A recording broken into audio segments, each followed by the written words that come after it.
আমার আধার জীবনের জোনাকি, সৃষ্টিকর্তাকে বলো আমাকে যেন আরেকটি সুযোগ দেয়া হয়, এই পৃথিবীতে আবার যেন পাঠানো হয়।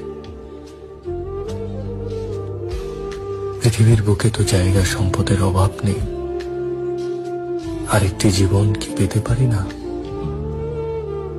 তখন আমি কঠিন পরীক্ষা দিব, তোমাকে পেতে আগুনের উপর দিয়ে হাঁটব, ভাঙা কাচের ধারে পা ছিন্ন ভিন্ন করে হলেও তোমাকে জিতে নেব। থাকবে না কোনো অন্ধকার জগতের হাতছানি, তৈরি হবে তোমার আমার প্রেমের উপাখ্যান।